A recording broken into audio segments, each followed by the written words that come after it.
हर हर महादेव। सुनिए शिव महापुराण की कथा, जब गुणनिधि को अनजाने से शिवलोक की प्राप्ति हुई। गुणनिधि एक विद्वान ब्राह्मण का पुत्र था, लेकिन बुरी संगति में पड़कर वो बुरे आचरण करने लगा।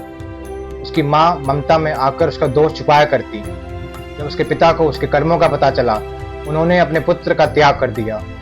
पिता द्वारा त्याग के बाद गुणनिधि ने घर छोड़ दिया। एक दिन भूखा प्यासा भटकते हुए शिव मंदिर के पास पहुंचा। उस दिन शिवरात्रि भी थी।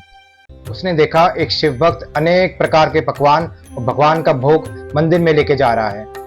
भोजन के लालच में उसने उसका पीछा किया। मंदिर में उसने भगवान शिव की कथा और भजन सुने। रात गहरी होने पर जब सभी शिव भक्त सो गए, तो उसने भगवान के भोग को चुराने के उद्देश्य से गर्भगृह में प्रवेश किया।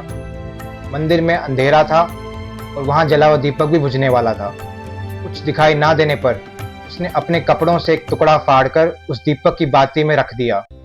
इसी कारण दीपक और तेजी से प्रकाशित हो उठा और शिवलिंग के आगे उजाला हो गया। जब वो भोग को उठा के जाने लगा, उसका पैर एक सोए हुए शिवभक्त से टकरा गया। शिवभक्त जाग गया और चिल्ला उठा। उसका शोर सुनकर सब लोग दौड़े चले आए और गुणनिधि को चोर समझकर लाठियों से मारने लगे। मार खाते समय उसकी आंखों से रोशनी चली गई। कुछ ही समय बाद उसके प्राण भी निकल गए। जैसे ही उसके प्राण निकले, यमदूत उसे बांध कर लेके जाने आए। उसी समय शिवगण भी आ गए और उन्होंने यमदूतों को रोक दिया। कारण पूछे जाने पर शिवगणों ने कहा, अनजाने ही सही इसने भगवान शिव के दर्शन किए, उनकी कथा भजन सुने, और जब मंदिर का दीपक बुझने वाला था, इसने बुझने नहीं दिया।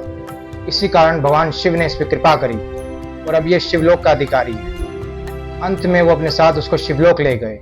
हर हर महादेव।